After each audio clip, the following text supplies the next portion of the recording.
I want to start out with a little bit of an intense question. It's a very intense time, a very racially charged time that we're living in right now, with a lot of things happening, as I mentioned earlier. So, wanted to hear from each of you, kind of how are you processing the results of the latest protests? So, exhaustion, but I will also say that I feel very engaged, knowing that we have the attention that we have and that we've been longing for now. I feel kind of engaged, in being that community advocate that I am. I'm ready to corral the troops. What are we going to do? What's my impact? What's my company's impact? What can we start to mobilize now that we have all this attention? So although I'm exhausted, I'm very much engaged as well. Yeah. Plus one to that, I think that that's probably the best part about this experience is this newfound level of engagement. I think we can all agree that this is a very unique year. With every single thing that's taking place, it is really a year for the books. And I can harp on this later, but I'm really intrigued and fascinated by this newfound redefinition of what it means to be engaged in this space. We're seeing people, step up to the plate and really lead these charges in their own respective communities or spaces. And I really admire that, because it's the same for me as well. But cannot negate that exhaustion. A few minutes ago, that I'm starting to see with the exposure and the experiences that I'm participating in, that there is a new definition of leadership forming within myself, at least, that makes room and space for people like me. I always felt fear and hesitation for going outside of my comfort zone within the DEI space, because I had a bit of a paralyzing fear that I was going to get it wrong or misrepresent my community. But with Floyd's death, that shifted a lot for me internally. And so I've been, in essence, able to swallow that fear and take a bit of a bolder stance by leaning into these working groups. And, the Standing United deck for me really was just kind of that one very pivotal moment. If I may, so one of the things two things that you mentioned that I wanted to kind of comment on. And one, I think that Standing United deck, for one, that's something that I distributed to my company too. So your influence is well beyond Google, but it's like a small spark that's a catalyst to amplify others as well. And if there's a call to action that I could give folks, the 119 folks that are on the call at this moment, is everybody is a DE&I practitioner, whether you want to acknowledge it or you don't. You're either helping to improve the current kind of pulse or the current climate, you're keeping the status quo, or you're undermining or disparaging it. So everybody has a role to play, no matter if you're the CEO or you're an analyst or entry-level position, and to think about where you are and what you have purview over. Maybe it's a team, maybe it's one person, maybe it's influence over certain decisions, and it's to stop and think about, okay, what can I do to help improve the culture as it relates to DE&I with what I have purview over, whatever it is that you have authority over or agency over. And to think about that and know that you do have a role to play and a call to action. And I think the Standing United deck really kind of hit that on the head, and it gave some ways to think differently, some calls to action, some ways that we can better communicate and engage with different employees. So I definitely wanted to amplify that a little bit, JB. Bringing to light the fact that, some of these things don't have to move mountains, and we can all, start somewhere. What has been a bigger challenge that maybe you didn't really expect to face as y'all rose in your journey to your respective calls to action? There's going to be resistance here, and you have to have that strong skin for it, because if you don't, that can eat you alive. And so I'm learning that as I go, that my skin has to be tough if I really want to be in this space and really make change. Oh, that's good. I think, in a similar but different vein, for me, the biggest challenge has always been,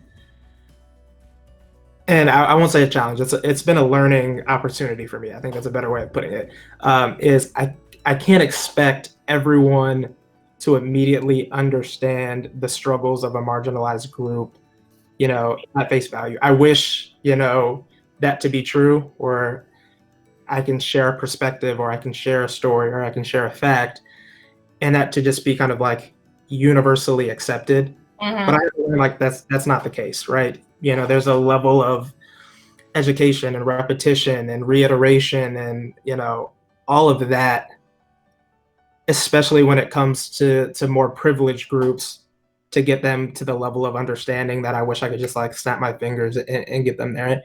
And I had to understand, like, that's fair. I live this experience as a minority or marginalized group on a day-to-day basis. So I feel it.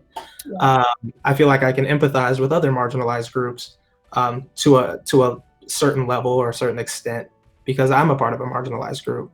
Right. But especially when speaking to power and to privilege, I've had to learn how to tailor my approach to an extent, and understand, there's a spectrum of a multicultural mindset. I love the allyship conversation, but the challenge is it's like it crosses like human nature, right? Like human nature, we're tribal beings. Like we want to surround ourselves with people that look like us, think like us.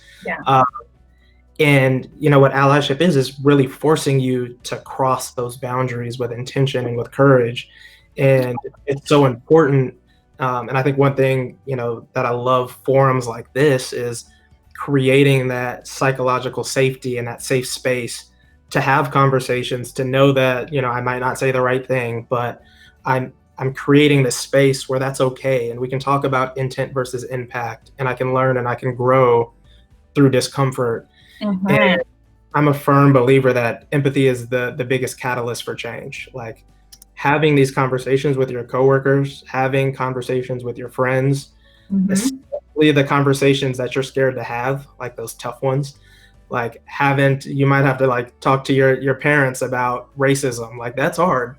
And it takes a lot of courage to have that conversation, but those are the conversations that move the needle. Those are the conversations that not only change you and that person's mindset, but it's a catalyst to the next person. And that's how you change communities, and that's how you change organizations, and that's how you really have to change, the culture of the country and the globe. No, I just wanted to add on to that. That comes with it. I think a lot about the paralyzing fears people have that prevent them from getting engaged because they don't want to say the wrong thing. But if you think about learning like any new skill, I don't care what the skill is, there's going to be a period where you need to learn, you need to try, you need to fail, you need to figure out how to adapt, and you need to figure out how you can commit to it.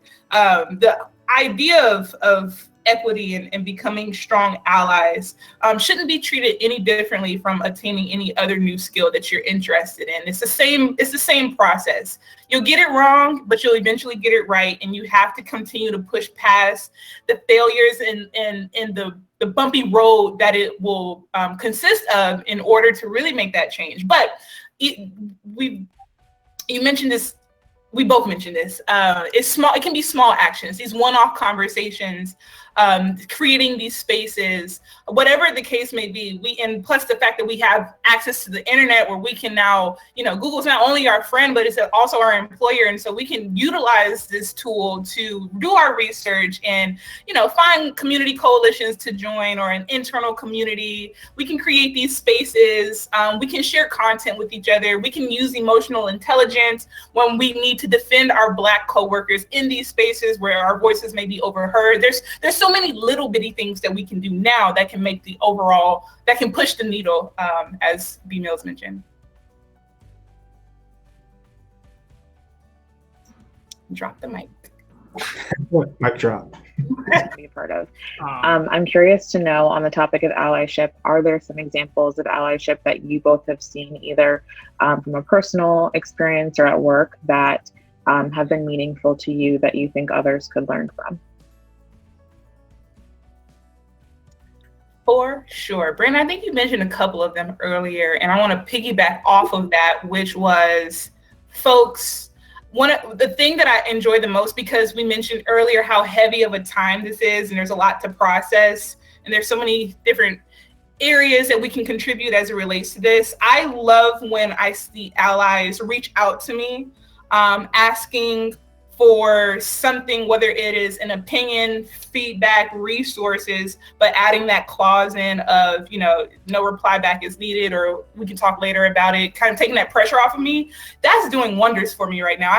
There's so much going on. And I love knowing that someone is interested in leaning in more, but not pressuring me to give them an immediate answer at that particular moment. So I think in the workplace specifically, some of the examples of allyship that are most impactful to me, and it's really the concept of how can I provide a voice for voices that are not represented in the room right now? To me, the greatest act of allyship is advocating for me when I'm not in the room. And that could be as simple as saying, hey, I don't think we have everybody on this meeting that needs to be present. Or if you're having a conversation about a staffing opportunity or a new opportunity, hey, do we have all the right decision makers, at the table? Or maybe we should include John Doe into this conversation to have diverse perspectives before we decide. It's how do I think about who's excluded and be that voice? That's the most powerful act of allyship in the workplace to me, because I know there's conversations that happen that are, it's a bunch of white men at the table, and I know that they're happening, and I know who the people are making the decision, and I know in the back of my head, I just don't know if they're thinking about X or Y or Z or this person or that person or this nuance, perspective, or how this might impact, the Black community, or how this marketing campaign might come off as offensive. So it's how do you provide that voice when the voice isn't present in the room? You're now in the space. Like, what are you seeing? What's hopeful? What's making you excited about this? What's the future of DEI? We do have a long ways to go. I think that the future of DEI, I think the way the DEI works now has some room to improve if we continue to invest in very bold moves. I think, we've done it. There's two parts to talking about this conversation. You have bringing awareness to it and then moving the needle. Bringing awareness means you're creating the space. You're opening it up for conversations to be had. You're spreading the awareness, educational pieces to move the needle. Though we need to do something a little bit bolder than what we've done before. One of the biggest frustrations for me, Sasha, the past few years is when I'm having the conversation, I'm like, why do you need a business case to do the right thing? Like that's my conversation with DEI. And that's one of my biggest frustrations. And I think what we're going to see now, and if there's a positive that we got out of COVID, is that we caused the world to stop and to look at this. The next generation, they are even more conscious of equity and inclusion and justice than any other generation. I think we're seeing from employees pressure upwards that we didn't see before, and we didn't have the comfort to like demand change upwards before. So that's not going to go away. So now companies are being held accountable. They're getting called out on social media. They're being, the conversation's not going to stop anytime soon, especially with the next generation entering the workforce. So that's where I'm hopeful, is that I know, like, even if some of the social media posts start to die down, the energy is not going to die down. And it's really causing leaders to stop and to think and to figure out, like, as Janae said, what are we going to do? Like, we have to do something. What is it that we're going to do? And you did that in 1 minute. Good job. I told you, I was watching the clock.